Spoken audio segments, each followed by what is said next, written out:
Get out!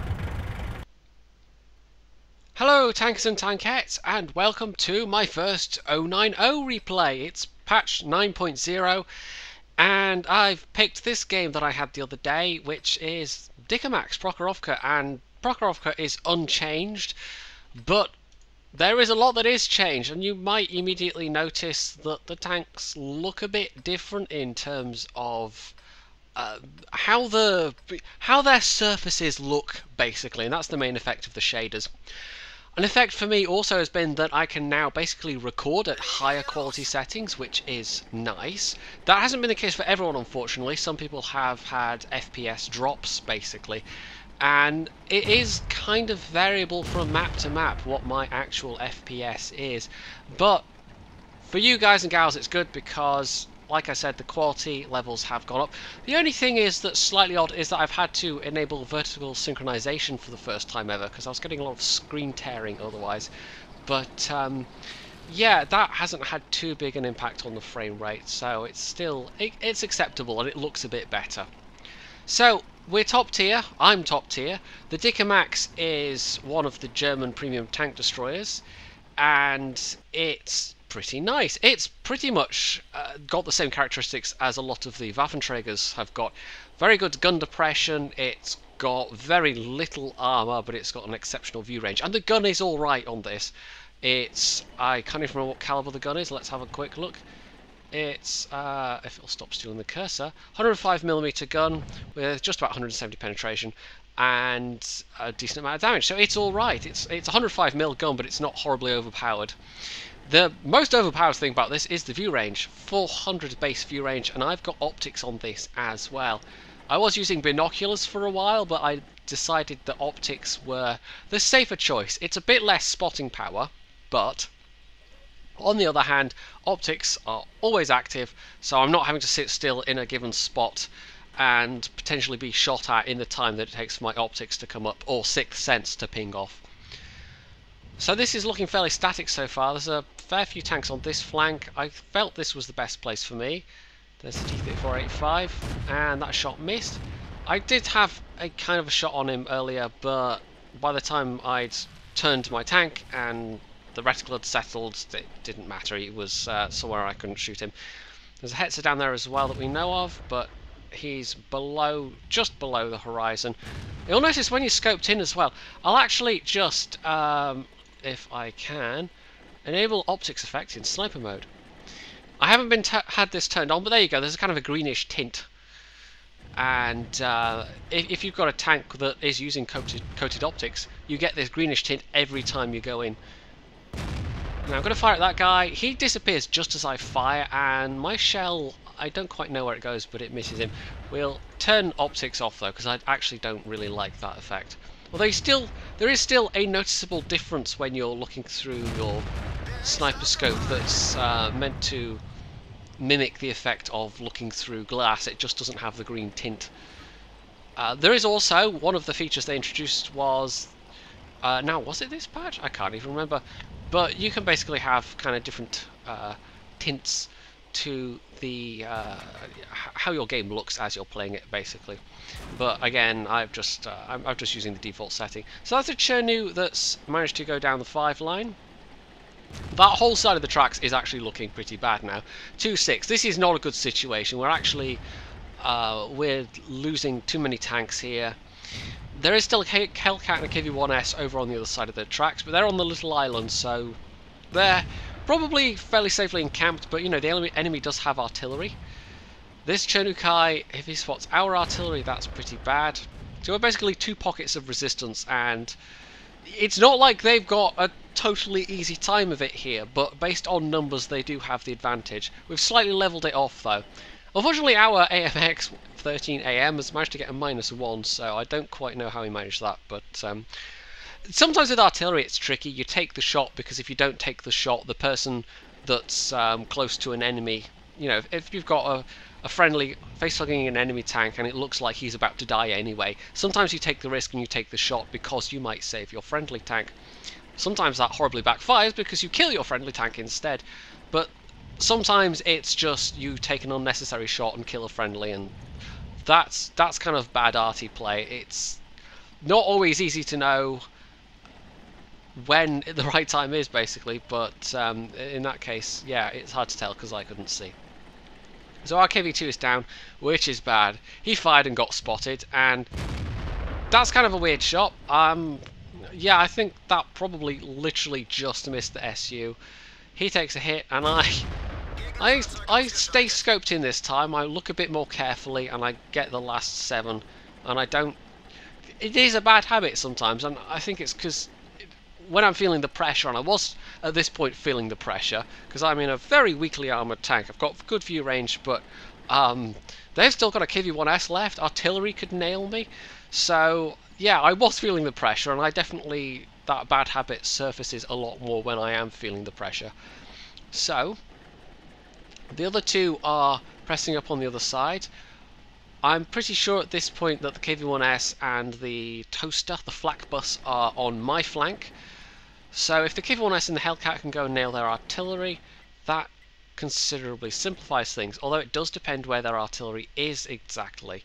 He might be on the 1-2 line, or there might be an RT in, say, K7, K8, that kind of area.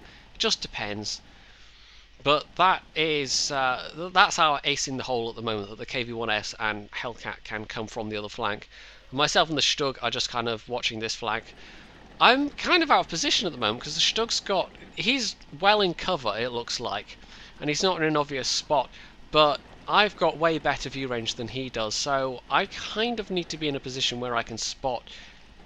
But because I'm here, I mean, yes, I can poke over and use my amazing gun depression, but if I get hit, that's not good, because there's a chance that I'll get spotted without spotting the enemy, and I can't really afford to take the damage at this stage. So, yeah, this is trying to get back to where the Stug is, trying to get back to that tree-lined road where I could have cover. It's kind of risky at this stage, because we've got no idea where the KV-1S or the flak bus are. Neither have been spotted at any point in the battle yet. So there's the enemy Leopard, who is in fact AFK. He's been AFK the entire battle, and it's like, you're a tier 5 scout and you get this matchmaking and you just are actually AFK the entire battle, so that's kind of a waste. The Hellcat's just been shot by something, I think. They're both, the KV-1S, they're both attacking that Leopard, because he's lighting, even though he's AFK, he's still lighting up the friendlies. Hellcat's down, alas. He's still lighting up the friendlies for the tanks that are shooting them. Now I'm trying to get into render range. You can see there the KV-1S, but he is going to take some hits, unfortunately. And there's their KV-1S, who I think I spotted. So I'm going to line up and take a shot at him. There we go, that's a nice hit. He backs off though and goes out of sight. I think he actually fired, and that's why I detected him. I tried a blind shot anyway. Our KV-1S is taking a hit, and the flak bus finishes him off. However, there's their M37, and if I get lucky, yep, there we go. That was fortunately, he was actually going in reverse, so that was a fairly easy shot to actually lead. Their AFK Leopard is still there, so I don't want to get spotted, but no, never mind. Our RT took him out, so that's fine. And our RT's actually managed 2 kills now. He's gone from -1 to +1, so he's taken out 2 kills. So this is the situation. We are at just under the 7-minute mark. Oh, just 7 minutes and counting, rather. Going down to about 6. I don't know why am I fixating on the time? I don't know. But it's 3 versus 3, essentially. 2 tank destroyers and an RT versus a KV-1S, a tank destroyer, and an RT. And yeah, I've got the view range advantage.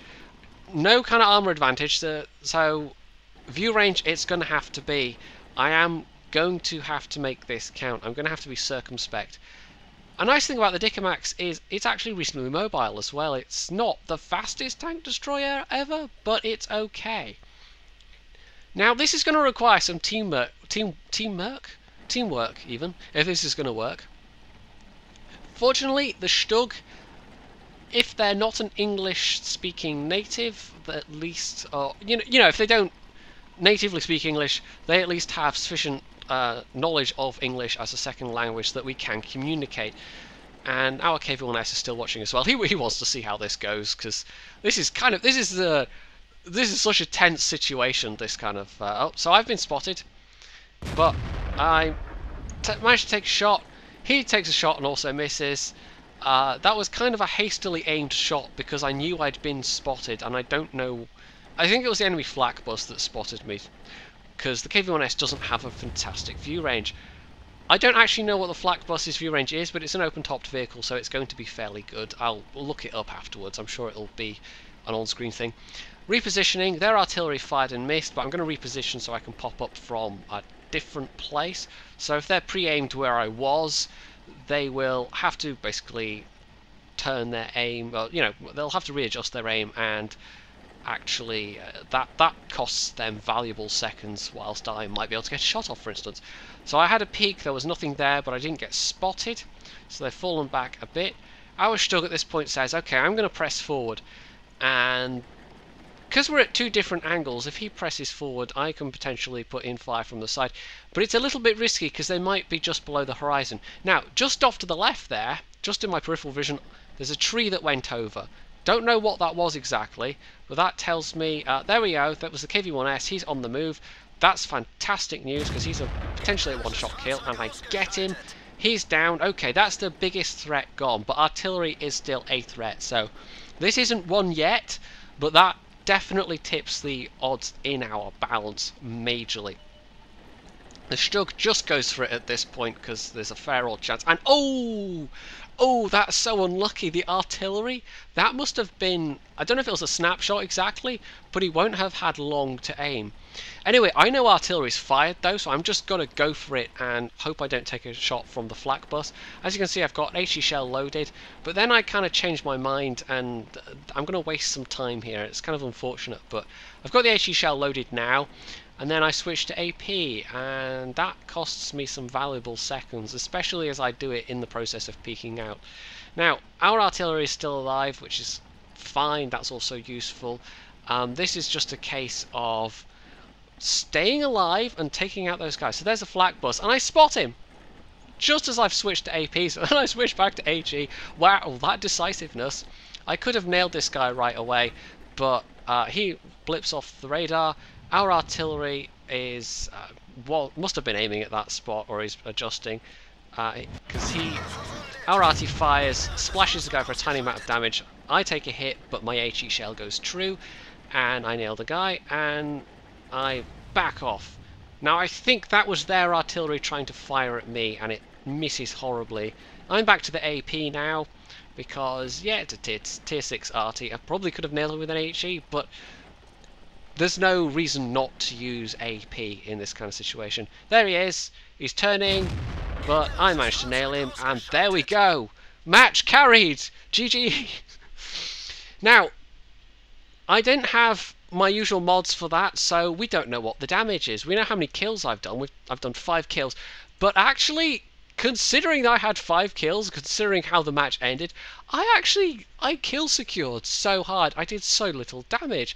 Our KV-1S actually came out top in score and damage with nearly 2k damage, so he actually did alright. I was second place by virtue of 5 kills. The Stug actually did more damage than I did, but he only had 1 kill, and you can see there the difference that makes. I also did a bit of spotting damage though, so there was that. 500 spotting on top of my 1k. But yeah, that Stug did really well. I couldn't really have... Or I could have, potentially, at the end there. We could have won anyway, but the Stug definitely flipped things majorly in our balance, and the artillery did alright as well. So most of the team were, you know, tier 5 battle. The KV2 was a bit tragic because he got a chance to fire, I think. Actually, you know, he fired twice because he had 2 kills, but he did very little damage, so he was kill securing even harder than I was. But still, 5 kills for 1k damage, that's pretty cheap. And out of that, I made an okay profit, 34k profit with premium. With premium XP was nearly 1200, so it was an alright battle all round. It's just, on numbers it wasn't that impressive, it's just when it came down to it, it actually was quite tense for a lot of it, because it was just a few tanks versus just a few of their tanks, and in that kind of situation it's like one wrong move can really seriously have an impact on the game. So there we go, that's 9.0, and I'm actually re-downloading the entire client because some of the sound files are kind of messed up. So this is using the existing client. It's at the moment, if I get hit by stuff, there's missing sounds. Sometimes there's missing engine sounds as well. I'm not quite sure what's behind that. I haven't put Gnome Fathers back in or anything yet. It has been updated as of making this, but I'm waiting to re-get the full client. And yeah, it's the joy of patches. Normally it's not a problem with World of Tanks, but because I've got things backed up, but because they changed some of the sound files or some of the sound effects, that I don't know. Maybe because I've also previously had Gnome Fathers installed. But anyway, that's taking a little while. But in the meantime, I thought I'd show you this. And yeah, 9.0, it's looking pretty good. It's just a pity it's having a negative effect on some people's frame rates. So if you liked this video, you can hit the like button. You can leave a comment below. You can subscribe to my channel. And of course, as always, stay tuned for more.